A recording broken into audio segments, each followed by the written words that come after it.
out a couple of things about Hillary, crooked, so crooked. She made so many false statements. Is she going to be brought before Congress or something? Is something going to happen? Is something going to happen? Because it's a disgrace. Hillary Clinton claimed that the reason for her illegal use of a private, insecure email, right? She claimed this was that it was more convenient to use just one device. Oh. The fact is, the FBI director said Hillary used several different servers, even though she said it was one, and numerous mobile devices to send and read emails. In other words, Hillary's secret email server existed for the reason we all know, to keep her emails from ever being read by the public, had nothing to do with just wanting to use one device, okay? We understand that, but that's not what she said. She said something very different under oath. She said something very different to everybody. Now, by the way, and how about the 33,000 emails that were wiped out? 33,000! How can you do 33,000 emails and it was wiped out? All right. In a testimony to Congress, Hillary Clinton said she turned over all of her related emails, right? She said that. I saw that. The FBI director said Hillary failed to turn over several thousand work-related emails, including emails that were classified, right? Rigged system, folks. Remember, I used to say it. I'm the one that brought that word up. Now everybody's using it. Bernie Sanders is rightfully using it because, honestly, what they did with him was not good. Not good. Now we have false statement number 3. And there are many. I just don't want to bore you with too many of these because, you know, one of those things. In her testimony to Congress, Hillary Clinton said there was nothing more classified on my emails, either sent or received, right? She said that. I heard it. You heard it. We all heard it. The FBI director said Hillary had sent or received more than 100 emails with classified information, including emails with confidential, secret, and top secret information, right? That's what they said. But she didn't say that. Benghazi also. Hillary said fact number 4. These are all lies. We say lie, lie, lie, lie. Lie. Dirty, rotten liar, right? Hillary said her private server, that's what it is. And you know, I'll tell you something, folks. I'll tell you something. You know when it's going to be set straight? In November, you're going to get out and vote. It's going to be set straight. Because when you look at terrorism, when you look at her decisions, when you look at the fact that she has got such bad decision-making ability, when you look at what's gone on during Obama's years, look at what's going on with radical Islamic terrorism. We have a president and her, except that I sort of shamed her into it, okay? Just like I shamed her into not approving TPP, but if she ever wants, she'd approve that so fast, and that will do to you worse than what NAFTA did to you, okay? But she has got bad judgment. And you know who said that? Bernie Sanders. That Hillary Clinton has bad judgment. And number one, it's illegal what she did here. But it's also bad judgment. What'd she do it for? She knows why. Most of the people here know why. False statement number 4. Hillary said her private server was secure with numerous safeguards. They had no security breaches. No security breaches. Now they're saying everybody, you know. Does anybody have her information, you know? You know what's interesting? I've always heard that once an email gets sent, it's always out. You can really never wipe it out. I don't think anybody's looked too hard. Because when you wipe out 30,000 emails, I hear 33,000, actually. I hear 2 numbers, 30 and 33. Pick your choice. What difference? When you wipe out 30,000 emails, 30,000. Now, I've always heard that if you, like, are in litigation and everything else, there's no way of really expunging those emails. You can't get rid of them. They're always with you if you have the right people looking. There are probably a couple of super geniuses in this room that probably would know exactly how to find those 30,000 emails. I don't think they look too hard. Does that make sense to anybody? I've always heard you can find, you just can't get rid of them. Okay. The FBI director said it is possible that hostile actors gained access to Hillary's personal email account and said she used a secure, and think of this, she used her insecure email account and the email while traveling abroad in territory of sophisticated, and these are highly sophisticated adversaries, right? The FBI director also said hackers successfully breached the email accounts of Hillary's friends. Okay? They breached it to friends. Some friends. Our enemies likely have a blackmail file on her, which actually should disqualify her for even running for office, right? You know, when you think about it, right? And then, in her testimony to Congress, Hillary Clinton said her attorneys conducted a rigorous review of her emails and said they went through every single email.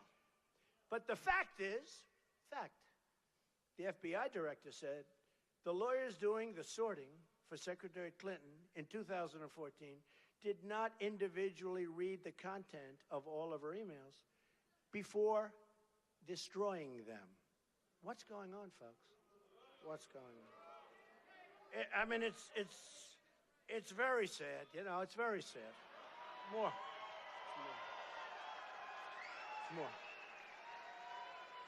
It's more.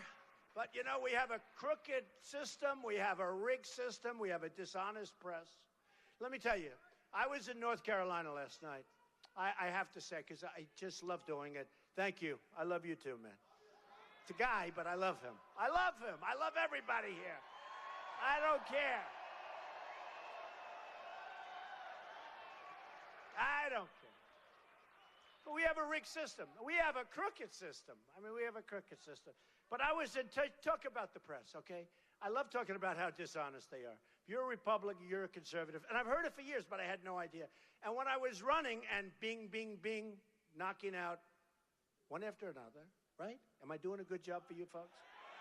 So, no, I'm knocking out one after another. So when I'm out running, and it was bad. I thought it was unfair, but, you know, they had 17 people that basically they didn't like too much. Me, they liked the least by far. And they'd hit you, but now it's all toward me. And I watch and I say things like, there's a guy on Meet the Press called Sleepy Eyes Chuck Todd. Does anybody ever? The guy was dying on Meet the Press a year ago, a while ago.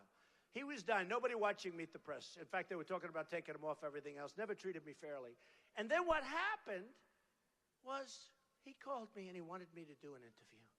And I did it. And it was one of the highest rated interviews in the in the history of Meet the Press. But these are disloyal people. So after about 2 days, he forgot about it. And then he did a little bit more, and Meet the Press does fine right now. I'm not going to do any more interviews with him, but because I watched him. So I watched, like, yesterday. And I made the statement, something to the effect, I was talking about terrorism. And I said, Saddam Hussein is a bad man. You heard this, right? Right? You heard this. He's a bad man. Now, they wanted me to talk last night. I spoke for 106 minutes. Long time.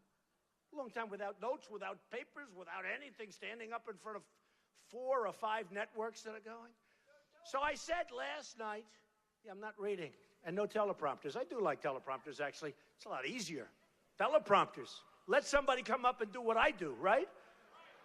Of course, I'd have about 12 people instead of 7,000 people. But I said, very simple, I said, Saddam Hussein is a bad man, bad guy. And I said it 3 or 4 times. Really bad, because I know what they're going to do. I said, but one thing he's good at. They said this last night. Now, they wanted me to talk about Hillary for 160, like for hours.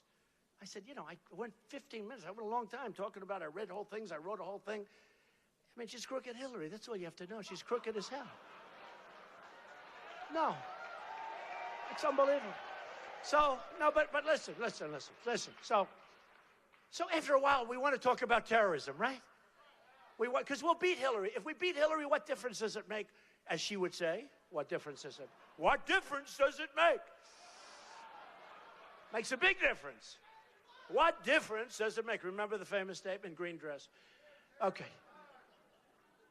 So, green dress? Yeah, green dress. No. She said green pantsuit. So look, listen. So last night I said, and it was an unbelievable crowd in North Carolina, standing ovations all over the place. But I said, bad guy, Saddam Hussein, bad guy.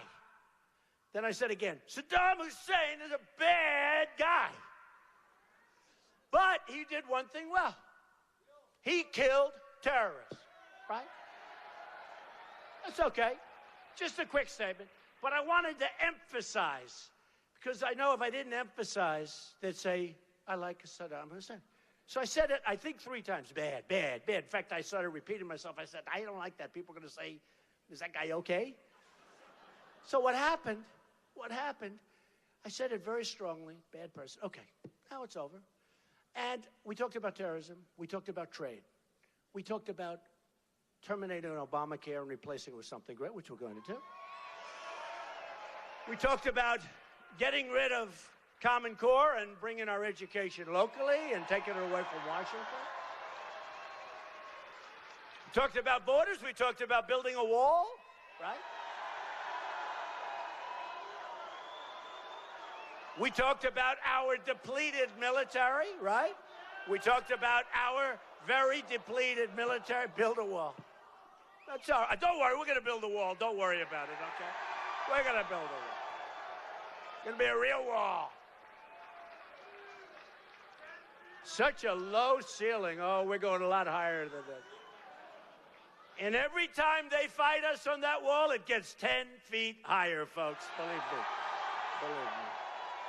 No, we're going to stop the drugs from coming in. You know, just in case you didn't know. So the Border Patrol agents, 16,500 Border Patrol agents endorsed Donald Trump. They know what's going on. They know what's going on. And their job is much easier now than when they're with me. Because when they're with me, they're going to be working hard. Right now, they just stand there and say, oh, go on through. Hello.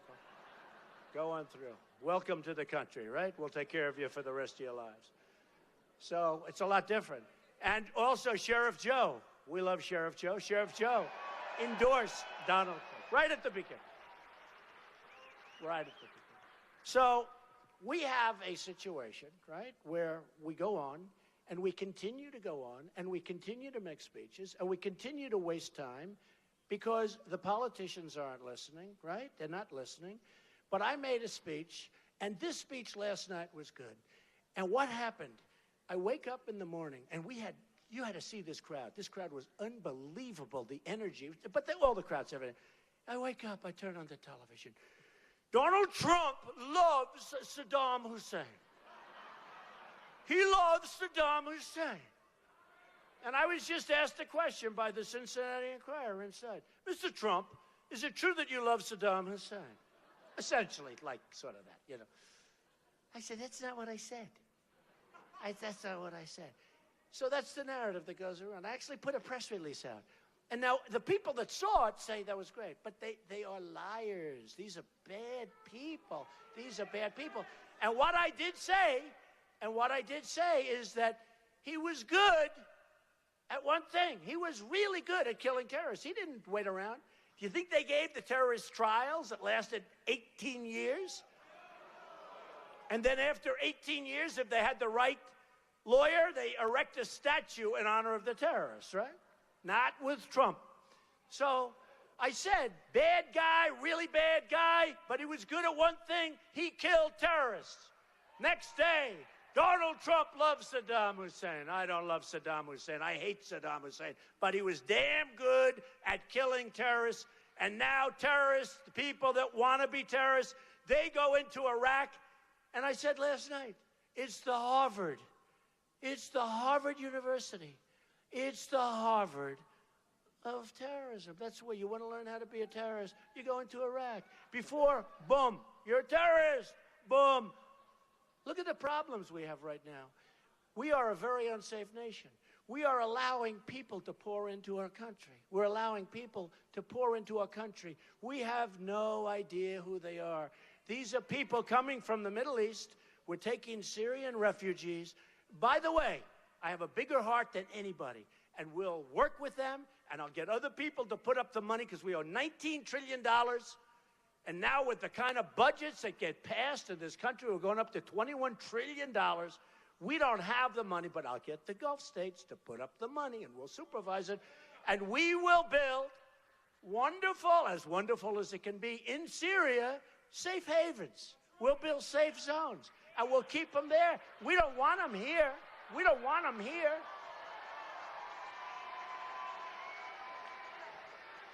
They're moving people into Ohio that you people don't even know about. They're moving people into Ohio that very well, this could be one of the great Trojan horses of all time. They're moving people into Ohio like nobody's ever seen, and every state. And you don't know, and your government officials don't know, and nobody knows what the hell is happening to our country. And we have a president that won't issue the words radical Islamic terrorism, and it's a real problem. It's a real problem. And if you don't say what the problem is, you're never going to solve the problem, right? So I watch these media people, very dishonest people, and I watch that, and then I also watch this. So I get these standing ovations. It was on all three. I think it was on Fox Live, and Fox was actually very nice to me, I must say. But it was on Fox Live. It was on CNN Live. CNN's terrible to me, terrible. No, they're dishonest. I mean, you ever see it where they'll have like 7 people, and I'll have Jeffrey Lord. I love Jeffrey Lord. But I don't watch it anymore because, you know, in life, when you don't like something, when something's unpleasant, don't watch it. It turns something else, okay? That's what I do. People don't believe it. I don't watch anymore. When people treat you unfairly, just turn your back and go someplace else. Or knock them on their ass, one or the other. So, I mean, CNN over the weekend, I'll give you an example. So one of my guys, who's married to a Jewish woman, this is a very fine person, Dan Scavino. He put out a tweet talking about crooked Hillary Clinton. And on the tweet was a star. It's a star. Like a star. And I said, oh, because when I looked at it, I didn't think anything.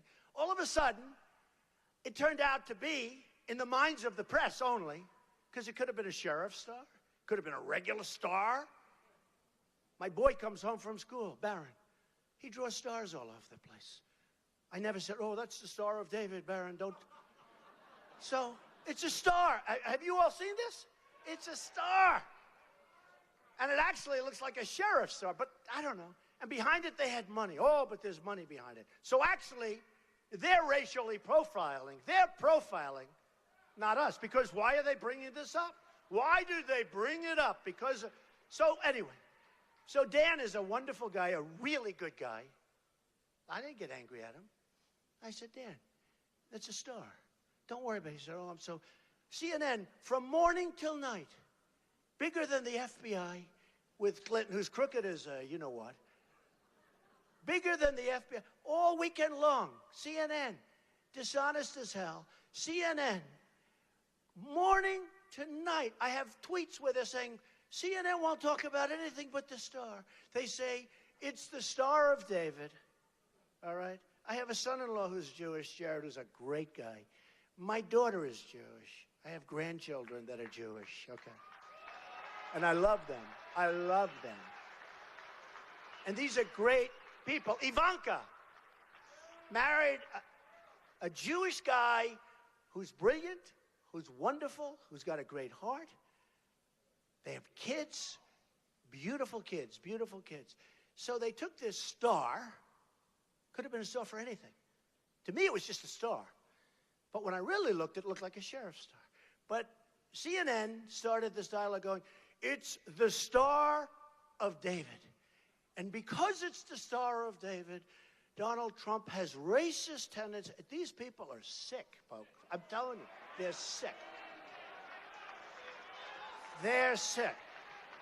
And I'll tell you, someday I'm going to tell you the real story of CNN, but I'm not going to tell it yet. But they're sick. I don't watch it. Don't watch it. You know what? Don't watch it anymore.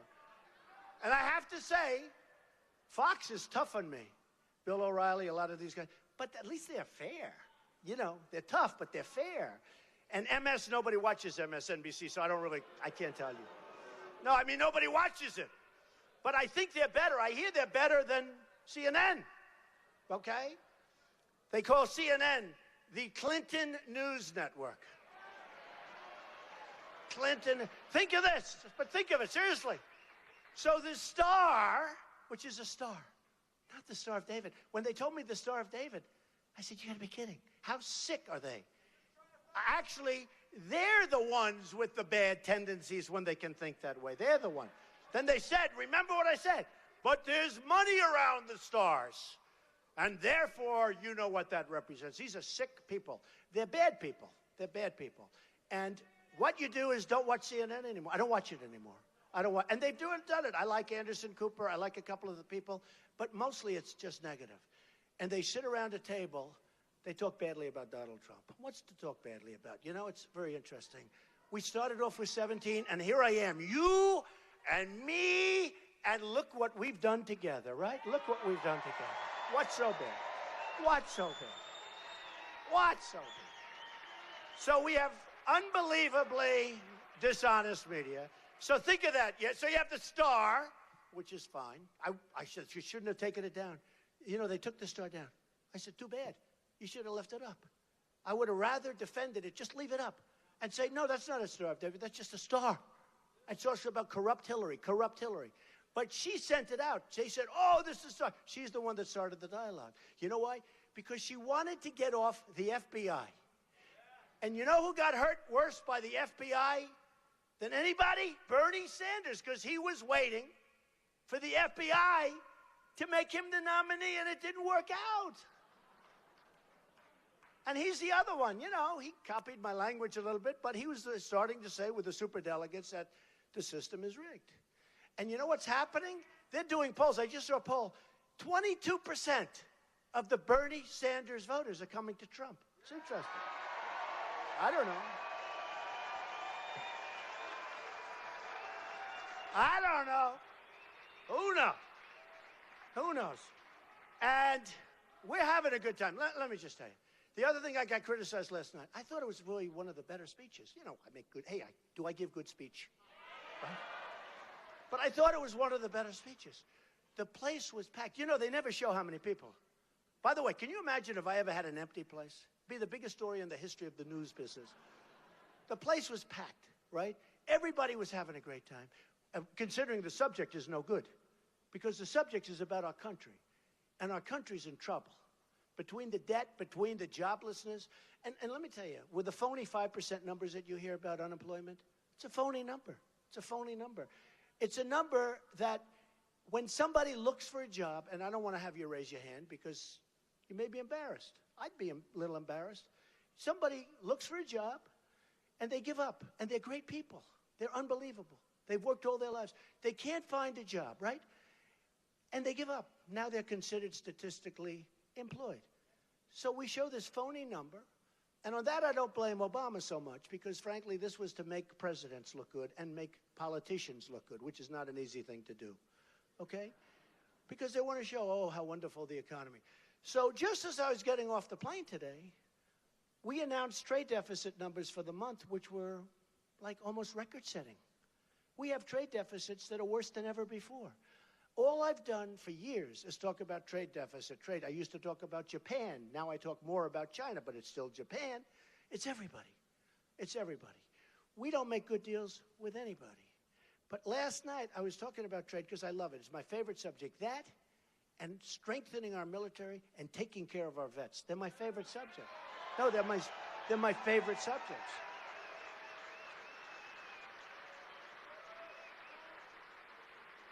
Other than my children or my grandchildren. I could talk about my grandchildren. Let's see. He was 39 minutes in the back of a plane talking about his grandchildren. Ladies and gentlemen, the president is going to talk about his grandchildren. Well, I have two. He has two. I have 8. He has 2. But he talked about how long are you going to talk about I'll bet they're beautiful. Two beautiful children. So he says, they're beautiful. They're really smart. They're really good. I love them so much. They're unbelievable. You know, one is brand new, beautiful little baby. Okay, after about a minute, what can you talk about? Oh, you can say, here's a picture, look. Okay, so that's 1 minute out of the 39-minute time, right? Then we talk about golf, right? So you say, Jack Nicklaus, who endorsed me. I love Jack. I love Jack. Jack, he's the greatest. Jack. Did you know Jack endorsed me? Do you know how young Jack was when he won the Ohio State Championship? Jack Nicklaus. He is the greatest guy, and he's a friend of mine. And he endorsed me. I didn't ask for the endorsement. I don't want to do that. I feel like sort of guilty when I ask these people for endorsements. I don't want to do that. Jack endorsed me. I said, thank you, Jack. I appreciate it. He said, well, you're going to do a great job. You're going to shake things up. Now, when you talk about winners, is Jack a winner, right? Did you see U.S. Open was on the other day? I think Jack Nicklaus was in the top 10, like, I think it was 18 times. He was in the top. I've never seen anything like it. His record's unbelievable. He won it 4 times.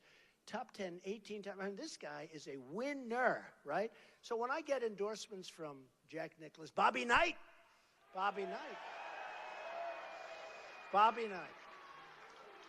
Bobby will be speaking at the convention. We have so many people. We have such a great convention planned. But I just have to go back. So this is the final thing. So last night I made a great speech, standing ovation. Everyone went crazy. Nobody talks about the crowd. Every time I go home, my wife says, how was the crowd? Again, they didn't show. They never show the crowd. I tell you, they only show when we have protesters. I love my protesters. Don't we have any damn protesters today? Because when we have protesters, you think you have one? No, he's too. No, he's friend or foe, he's friend. Okay, but I love my protesters because the cameras spin around in angles that you wouldn't believe.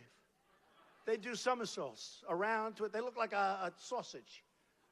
Because my first 2 speeches, I had no protesters. And every time I went home, big crowds.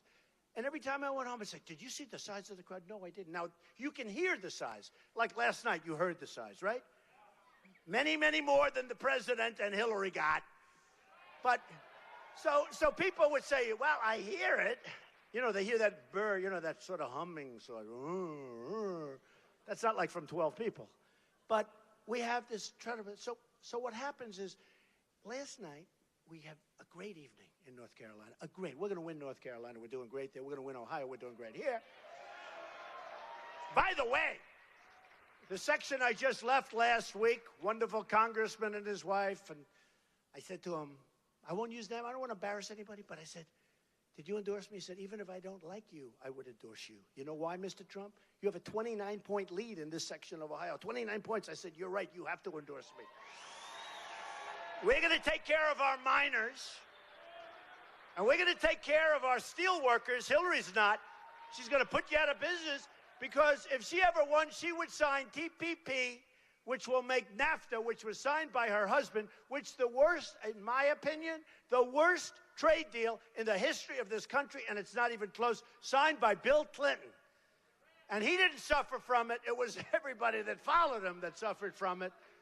Where your jobs are moving, I look at your jobs where they're moving down to Mexico, right? They're moving to Mexico, one after another. They're moving to Mexico. China's coming in, dumping the steel, making it impossible for your steel plants. They're devaluing their currencies. We do nothing about it. Folks, I'm going to do so much about it. It's going to be so easy. It's going to be so easy. It's going to be so easy. So last night, we had this time. And then I wake up and I hear, number one, I love Saddam Hussein. I hate Saddam Hussein. But I love Saddam Hussein, according to the press, because they're dishonest as hell. They heard what I said. And number two, and they said it very, very strongly, they said, he should have spoken about Hillary Clinton longer. Now, I wrote out like 4 pages that I wrote out. And I read it, point by point by point. And after a long time, I don't know, many, many minutes, you know, I got thousands of people. And this really stupid guy, Chuck Todd. I won't use his name. I refuse to use his name. I refuse to call him Sleepy Eyes. I'm not going to call him Sleepy Eyes anymore. But he's talking about he had an opportunity to hit Hillary Clinton. Did you see what I did to her last night? I just went, am I correct? I mean, it got to a point. I was hitting her so hard. And the problem is I'm a professional. And I'm hitting her so hard. And I know it doesn't mean anything because the system is rigged and it's fixed and it's broken. So I'm doing it. And I'm doing it because I feel I have to do it. And it's sort of boring to do it, to be honest with you. So I didn't want to, and I wanted to get on to the military and the vets. I wanted to get on to these other subjects. I wanted to get on to terror. Okay, because we are going to experience things that you won't even believe, folks. Watch the predictions. Lots of predictions, right? And I wanted to get on to terror. And one of the reasons the women are liking me a lot lately is because, thank you, thank you, because they feel I'm going to keep our country safe. I'm going to keep our country safe. And they love Ivanka. And they love Melania. And Melania and Ivanka and Eric and Tiffany and Don are going to be speaking at the convention. So we're going to... And by the way, so just to finish, by the way, so I get hit this morning like, he had the opportunity to go after... Everyone said I made a great speech. I'll tell you how bad my speech was last night. CNN covered it from point to point without a commercial. Fox covered it practically from beginning to end. Others covered it from... That's how bad my speech was yesterday. That's how bad. You know, if it were bad, folks, these guys, they don't care about polls. They don't care about anything. They only care about one thing. What's the one thing? Ratings. Ratings. So I made a speech last night that some of the folks gave an A to. Some of them gave an A+ to, but when I saw NBC, Sleepy Eyes Chuck Todd this morning, said, he had a chance to really go after Hillary Clinton. Oh, what I did to her.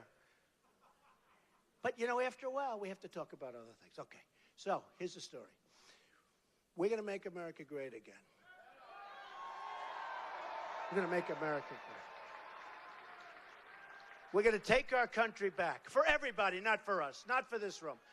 Not for this room, not for the overflow room. Not for the people outside. We're going to take our country back for everyone. We're going to take it back for African-American youth who have a 59% unemployment rate, by the way. 59%. We're going to take it back for African-American youth who have a 59% unemployment rate and have no chance. They have no chance in our society. You know who I just spoke to? Big Don King. Big Don King. Just spoke to him 10 minutes ago. I said, Don, I'd love you to speak at the convention. Because you know what? You beat the system. And he's a friend of mine. Big Don, greatest boxing promoter of all time. In fact, somebody said, and Mike Tyson endorsed me, as you know. And Don King endorsed me. You know what Don King did? He owns a newspaper. He endorsed Donald Trump for president, Bernie Sanders for vice president. How do you like it? He put a big ad in the paper, his paper. He wants Bernie Sanders for vice president. I said, that's a new one. That's Big Don King. So,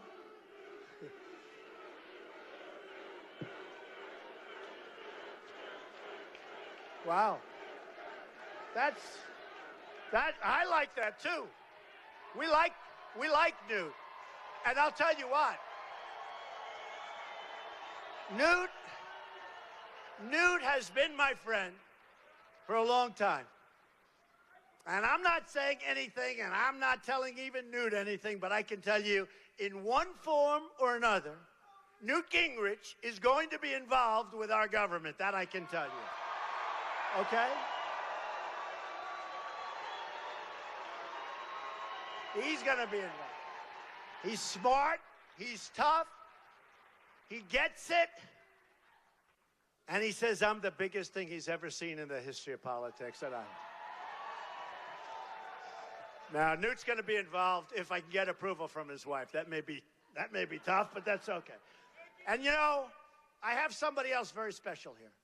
So I have wonderful children, and, you know, I'm lucky. They were smart. They were born smart, okay? They were smart. God was good. And they went to great schools. And they did well, and they're in business, and they do well, and they feel so strongly about what I'm doing. They don't even like it in terms of doing it themselves. They love what they're doing. And my one boy is here, Eric Trump. Eric.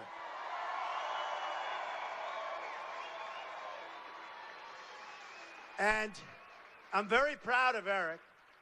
He's done a great job in the real estate business. Now I threw him into this political business. I don't know. He's doing a damn good job, but he loves the real estate. And you know what I did? Let me tell you a little story. I love this. I love this crowd. Isn't it nice when you don't read from a speech? Ladies and gentlemen, thank you very much for being here. Or Hillary with the teleprompters every single time. And whether you go north and south or east and west, Donald Trump is a bad person. Donald Trump made a lot of money in Atlantic City, but he hurt the little people. She calls it the little people. He hurt the little people. He didn't. Made a lot of money. And government, what they did. I'll tell you, did you see that sham? I left 7 years ago. But she goes to this, and then after a little while, do you ever notice after about 12 minutes people start leaving? We can't do that. The nice part is, let me tell you. So I go to Scotland, and I know I'm going to get killed if I go to Scotland because the press is so dishonest. I went there to make sure that my boy, who I bought Turnberry 4 or 5 years ago, and we're doing this massive renovation, just like we're going to be opening the old post office in October. We're a year ahead of schedule. I could open it sooner, but I want to get it as close to the election as possible. Does that make sense to you? In fact, I was going to open it in August. I'm delaying the opening because I want it to be so close, because when I open it, even if I delay it a month or two, the hotel's going to open sooner.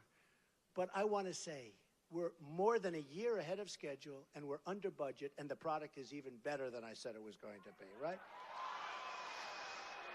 Maybe I'll open it on November 7th, the day before the big day. Oh, we're going to have, and the press will be there. They'll be there by the hundreds, but they won't say we're under budget. They won't say we're ahead of schedule. But that's okay. People know. But what happened is we have children. And I want to support my children. I think I've been a good father. And I want to support my children. So I put Eric Trump, I like individual things. Ivanka's been great. Don's been great. Tiffany's just starting now. She just is graduating from college. Barron has great potential, but he's 10, you know. But he's got great potential. But I put my children, as they grow a little bit older, in charge of different jobs. And I put Eric in charge of the Great Turnberry Resort in Scotland, where they home of the British Open, which now they call the Open Championship. And Eric spent the last year going back and forth.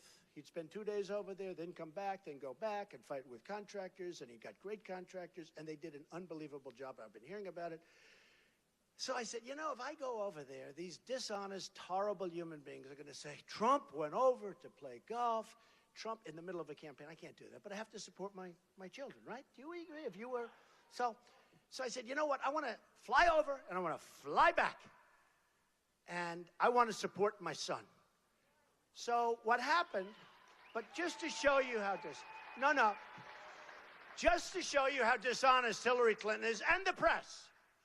So I go out, we have the bagpipes, we have everything, we have a ribbon cutting on the 9th tee, on the beautiful 9th tee overlooking the ocean. And the beautiful lighthouse, one of the greatest courses anywhere in the world. We rebuilt the course, we rebuilt everything. We rebuilt the hotel, it's great. And that was the day that Europe had the big turn where UK left, right? They left. And I said, not bragging, but I have a pulse, right? That's what we need. We need somebody with touch. We have horrible people that have no touch, no brain, no nothing. So you had Obama saying, if that happens, they're going to go to the back of the line. I would say that wasn't a great. I think Obama might have been the reason that they broke away. Okay? He doesn't help things. He actually said that the UK is going to the back of the line. Not a nice statement. Not a nice thing. Can you imagine if I said that? The back of the line? Oh, would I be killed for that statement? So he said they're going to the back of the line. Okay. Bottom line is, I say, ask me a lot of times, I said, no, I think they're going to break away. I think they want their independence. I think they're going to break away. I see what's happening with the migration. I see where countries are being forced against their will to take these people that don't want them. And instead of building these wonderful places where they can ultimately go back to their homeland, where they want to be. Anyway, they're just being forced. So Germany is a disaster right now. Sweden, parts of Sweden. I mean, things are really bad. So I said, I think they're going to, and by the way, the odds were 20% that I'd be right, 20%, because they said it's not going to happen. They're going to approve, and that's going to be the end of that. I was right. They broke away. They broke away. I was right. And then the next day they said, oh, Trump was right. The same thing could happen in the United States. Let me tell you, we're going to be right a second time, folks. It's going to happen again. Because we're tired of incompetent people. We're tired of incompetent leadership and incompetent people. And Hillary Clinton, I said, bad judgment. She's incompetent, okay? She's incompetent. The only good thing she's ever done is get out of trouble when anybody else would have been in jail by now. That's the only thing that I've ever seen her do that was a great job. I got to give her credit. I got to give her credit. I got to give Bill Clinton credit for going to that plane and saying for 39 minutes he talked about his grandchildren and he talked about golf. There's no way you could do that. I told you, 2 minutes for the grandchildren, 2 minutes for golf. We got 35 or 36 minutes left. What are we going to do? Let's talk about Hillary. And Hillary then talks about, I think I'd reappoint the Attorney General. And you're waiting for a decision by the Attorney General. And you're saying you're going to give her a job. You're not allowed to do that. That's bribery, folks. And then the Attorney General comes out, as Newt said, but the Attorney General comes out. And the Attorney General says, no charges. That's bribery. Wouldn't you say? That's bribery. You're not supposed. She said she's going to reappoint the Attorney General, and the Attorney General is waiting to make a determination as to whether or not she's guilty.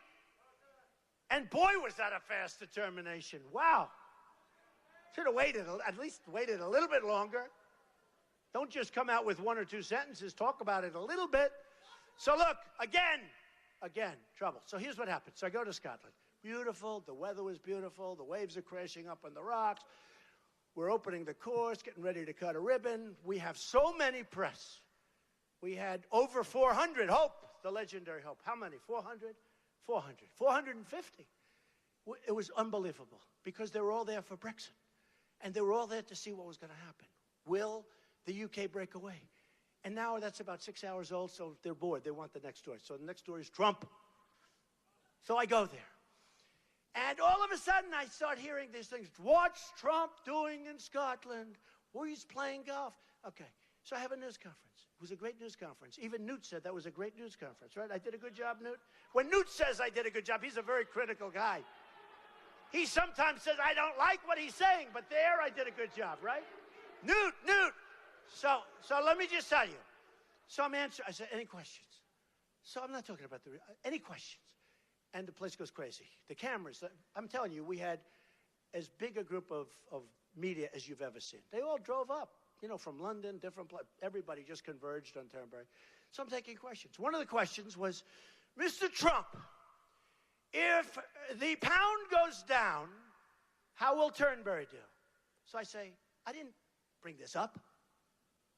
I said, look, here's what happens. If the pound goes down, Turnberry will do very well because a lot of people are going to travel to the UK. They'll come to Scotland. Turnberry's going to do very well if the pound goes down. Okay, period. That's it. I answered the question. Next day, it's in an ad by crooked Hillary Clinton, and I'm all over the place. But they don't show the question. Here's the thing. They sort of, did you hear Donald Trump? All he talked about was his resort. And they show me. They don't show the question. If the pound goes down, Turnberry's going to do very well. Okay? Then they gave me a golf club. I said, I don't want to touch it. I don't want to touch golf. I don't want to, I'm leaving. I inspected the hotel. I inspected the course. I said, Eric Trump, you did a great job. I'm getting the hell out of here now. Because I want to be back campaigning. I'm going to get out. Congratulations. My boy, I love you. Come up, Eric. Come up. I love you, my boy. I love you. I said, that's my 6'6" boy, but he's always going to be my boy, right? So I said, Eric, I'm out of here. I'm going. I'm leaving. I got to go. But they said, Mr. Trump, would you like to hit the first ball? No, I don't want to touch your club. Because I know if I touch a club, these horrible, horrible human beings, plus the Hillary Clinton 1,000-people staff that she has, right, will come up with a clip of me holding a gun. So I don't want to touch it. So we cut the ribbon. I inspected the property. I'm very proud of the job he did. Unbelievable job. And I went around, and I got out of there. I was in Scotland one night. That's not easy. You know, it's a long trip, right? I was there one night, and I was out of there. So here's what happens. The next day, the news comes on. Donald Trump, who went to Scotland in the middle of the campaign to play golf. But here's what's worse. They took my statement on the pound. If the pound goes down, Turnberry's going to do great. They don't know I'm answering a question. So everyone thinks I'm bragging, and I want the pound to go down. Okay. But here's the worst. So that crooked, disgusting group that works for Hillary Clinton. Now remember, I never touched a club. They show me hitting a ball. Donald Trump playing golf in Scotland during the, troubles and everything else of the world. And they put it in an ad. But the picture was from 2 years before at a different course. The only good thing, no, it's true. And they said playing golf at Turnberry. So 2 good things happened out of it. Number one, the head of Turnberry called me up. He said, "Sir, did you take an ad because we're being swamped with business?" I said, "Really? That's good, right? That's good." How dishonest. And the other thing is the swing looked good. They didn't put one of my bad swings. I have them too. The swing actually looked good. So, Hillary, thank you very much. But you know what? How dishonest is that? So they show me playing golf at Turnberry, and I didn't play golf. I was 2 years, the picture was 2 years old, or more. In fact, it was more. You know how I can tell it was more? I was even thinner. I said, man, I like that. Actually, I never went too well because I love the swing and I look thin. Well, relatively thin, okay? But I just want to say, this young guy, my daughter, my other son, Don, my wife, who puts up with a lot with all of that we're going on. I mean, this is big stuff. This is big stuff. But my family has been my sister, who's incredible, my sister, who's a federal judge, Court of Appeals, my other sister, Elizabeth, my brother, Robert, who's a great guy. I have one brother who passed away, but I have great children. Tiffany has been so amazing. My kids, my family have been so unbelievable, and this is not easy for them. They go out. Mostly people love it, but some people don't. You know, the one thing that's interesting, and I told this to Eric on the plane, my wife said, when you go out, everybody loved you. Now most people love you, but there's people that don't. You never had those people before. I said, but we have to make America great again. And ultimately, hopefully, my biggest dream is to have those people love me too. Not because of me, but because we're going to do such a great job. Does that make sense? Right? So, I'll introduce Eric Trump. Eric Trump did an unbelievable job. He's doing an unbelievable job. And he was pushed into the world of politics, not because he wanted it, but because I said, good luck on television tonight. You're doing the show. So Eric Trump, everybody. Wow. Wow.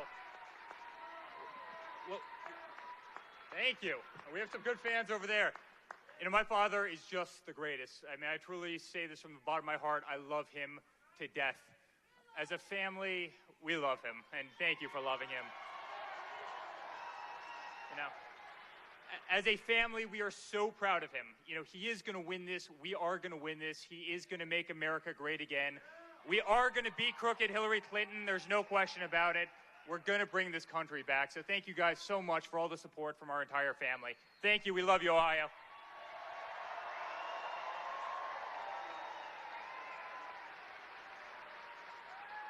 Thank you, Eric. Thank you. And thank you to your brothers and sisters. And thank you to everybody. And the family has been just incredible. So when I was getting off the plane, I just wanted to tell you a couple of good things and a couple of bad things, and about the country, what's going on. Terrorism is at just a horrible, horrible level. People don't feel safe. Polls are coming out saying they feel more unsafe right now than they have at any time for many, many years. We're going to make you feel safe again. Remember that. You're going to feel safe again. I'm very, very proud of the fact that when we ran, that in the history of the Republican Party, you got the most votes ever by a lot, almost 14 million votes, more than anybody that's ever run. And I'm very proud of that fact. And maybe more important, and I want to thank the RNC and Reince Priebus. He's been great. I have to tell you, Reince has been really great. And I mean that 100%. He's been so amazing. And he works hard. He'll fly. If there's an event in California, he will fly on that plane, and he'll be there. I say, weren't you just in Washington? Yes, I flew to be at the event. I mean, the guy is really terrific. But it was just announced that the Republicans, in terms of the primary voters, final count, 62% up from 4 years ago. It's unheard of. That's an unheard of number. That is an unheard of. Did you know that, Newt? That is an unheard of number. The Democrats, ooh, there was a mosquito. I don't want mosquitoes around me.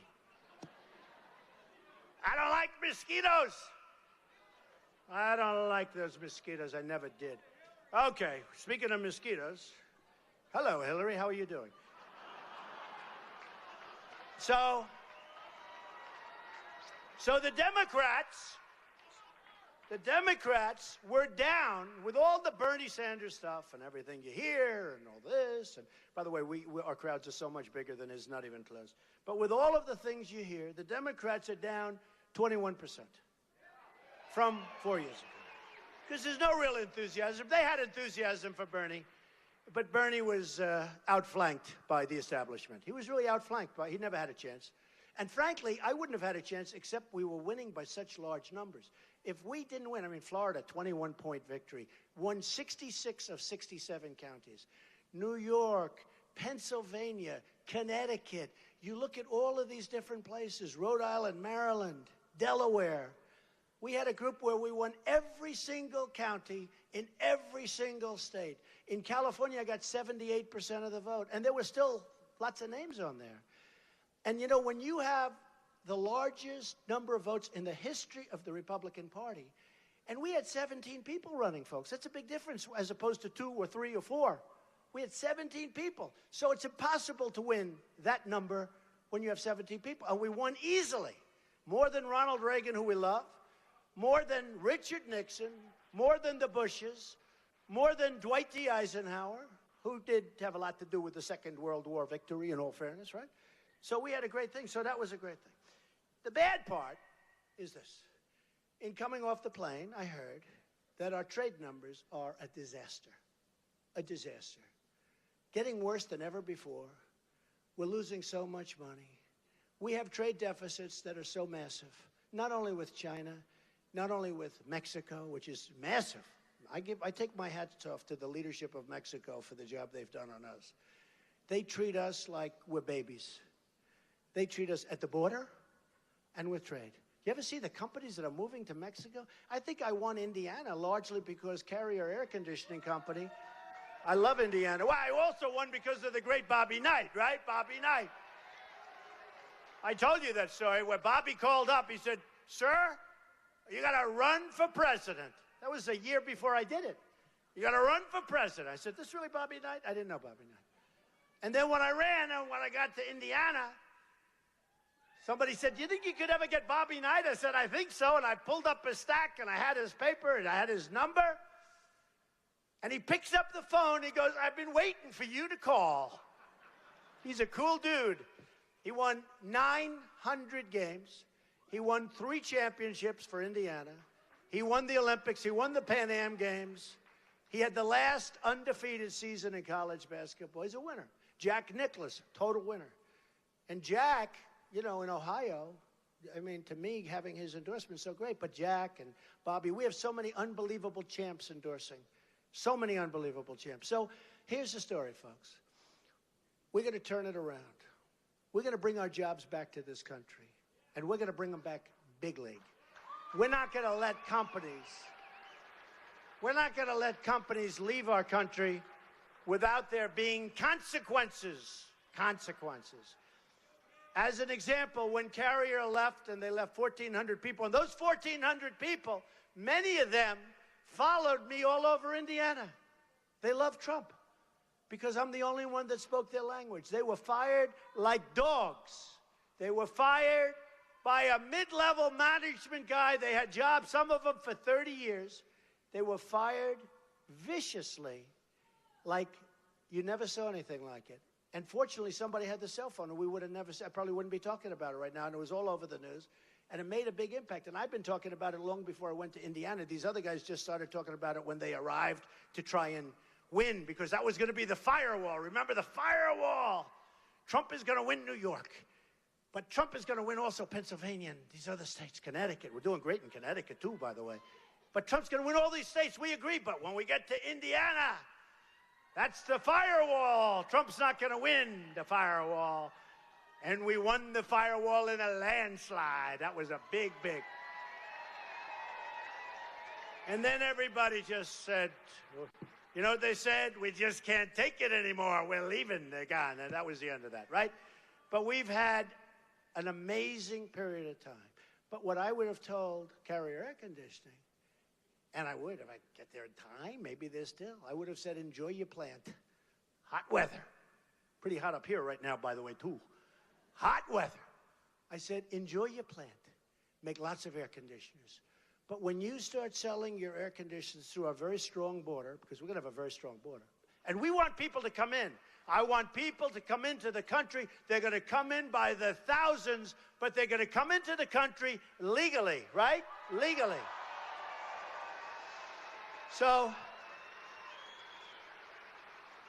I'm going to say, meaning myself or my rep, I always kid with this. I say to my wife, but I want to call Carrier. And she'll say, you're the president of the United States. You're not supposed to be calling an air conditioning company. I said, but it's so much fun, and I'm so good at this stuff. So I'll get somebody else. I'll get Carl Icahn to call. That would be pretty good. I have so many people endorsing us. But we call up Carrier. We say, enjoy your new plant. I hope you have great success. But every single time you make a beautiful air conditioner and you want to sell it to the United States, there's going to be a 35% tax on that air conditioner coming into this country. Okay? Now, a lot of conservatives, you know, these characters that have been fighting me, never Trump, oh, never Trump. These are people, here's a guy, you talk about a great conservative, but he gets it. Some of these people don't get it. Never Trump. By the way, never Trump is disappearing rapidly. You heard about the 51 million? Anybody? Did anybody? Right? 51? Raised $51 million, right? 51 million. Even Newt couldn't believe that. Right, Newt? $51 million raised. Okay, so here's what's going to happen. And I just started really in the middle of, listen to these, it sounds like a football game. Newt, Newt, Newt. I don't know, Newt, are they booing or are they saying Newt? It's one of those names, right? No, they love Newt. They do love Newt. We all love Newt. Newt gets it. I'll tell you one thing, folks. I'm not saying it's Newt, but if it's Newt, nobody's going to be beating him in those debates. That's for sure, right? Nobody. Nobody's beating our Newt in the debates. Yeah, we raised $51 million, and the Washington Post actually had a good story for the first time in a long time. They gave a great story. And it said 51 million. They can't even, nobody can believe it. And I only started like mid-June because they were beating me up. They said Trump was down. And I'm raising the money for the party. And I'm putting up a lot of my own money. Like I put up over 50 for the primaries. I'm putting up a lot of my own money. Okay. But here's what's going to happen, folks. Here's what's going to happen. We're going to be so successful. And when people call me, pundits, people that right up here on these platforms, look at all these people. Ugh, I can't stand them. But look. One of them called, who's here today, and said, Mr. Trump, what you've done is incredible. Sir, and this is a pretty liberal guy. I was surprised he called me sir, actually. Sir, what you've done is absolutely incredible. And honestly, I said, you know, it's not so incredible. I haven't won. They said, no, you don't have to win. You don't have to win. What you've done has never been done before in the history of politics. It's incredible. I said, let me give you a little clue. If I don't win, meaning the one person left, then I've wasted a lot of time and a lot of money. I haven't done a damn thing. That's the way I feel about it. That's the way I feel about it. Because we're not going to be able to lower your taxes. We're not going to be able to get you good health care. We're not going to be able to save your Second Amendment, which is under siege, by the way. And the National Rifle Association, the NRA, endorsed me with the earliest endorsement they've ever given to a candidate, okay?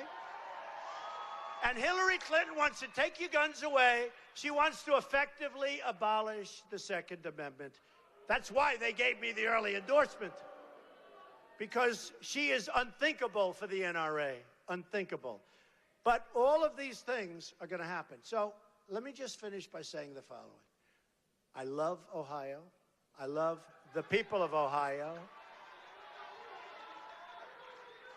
Go out and vote for Rob Portman. He's been terrific. Go out and vote for Rob.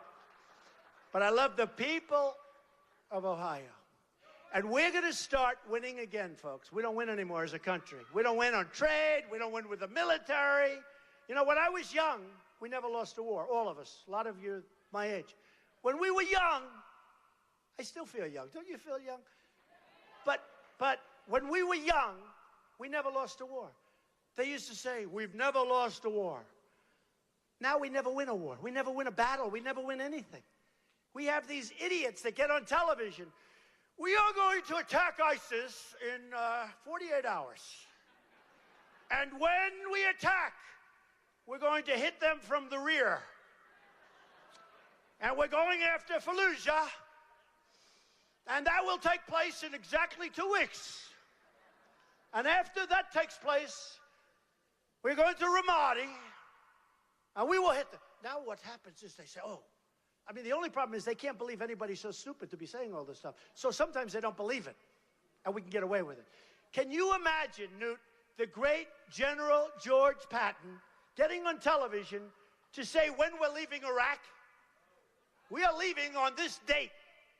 So the enemy goes back and they say, nobody can be that stupid to say that. We don't really believe it, but you know what? Just in case Obama's serious, let's just pull back. Hey, you know, they don't want to be killed. Don't kid yourself. You know, they talk about they want to be killed. Trust me, they can live. They'd rather live. They'll have their time. But you know what? Pull back. Pull back. So now they pull back, and he left on that date. He didn't leave anybody behind. I didn't want to go into Iraq from the beginning. I said, you're going to destabilize the Middle East. But once you go in, the way he got out was unbelievable. Draws the line in the sand. The line in the sand is a violation. The line in the sand doesn't mean anything. Nothing means anything. We have a president who's terrible. We have a president who's right now, what he wants to do is, all he wants to do is campaign. He has fun campaigning. He has a good time campaigning. I want a president that's going to be focusing on knocking the hell out of ISIS. I want a president that's going to focus on making great trade deals so that China and us, we don't have a $505 billion a year trade deficit. I want a president that's going to create strong borders. I want a president that's going to keep criminals out of our country, people that kill us, people that are going around shooting people in the back. Jamil Shaw, great, a friend of mine, Jamil, shot in the face by a person that shouldn't be in this country. Kate, San Francisco, shot in the back by somebody that was thrown out of the country 5 times and probably got forced back in. We're going to have a safe country again, folks, and we're going to start winning again. We're going to win, and we're going to win so much. And I'm telling you, and I have fun saying this, but there's nothing fun about it because of what's going on. But we're going to win so much that the people of Ohio are going to call your representatives. They're going to call Matt Borges, head of the Republican Party. Good guy, by the way. Matt, you better win Ohio for me, Matt. They're going to call Matt. They're going to call Rob. They're going to say, you have to see the president. We're winning too much. We can't take it. We're not used to it. We're not used to winning this much. We're winning with our military. We'll knock the hell out of ISIS. We're winning for our vets. We're winning with health care. We're winning with the border. We're winning with the wall. We're winning on our Second Amendment. Mr. President, sir, you're winning too much. The people of Ohio can't stand so much winning. We're not used to it. And you know what? I'm going to say, I don't care, Rob. I don't care, Matt. We're going to keep winning because we are going to make America great again. Thank you, everybody. I love you. Thank you. Thank you, everybody. Thank you.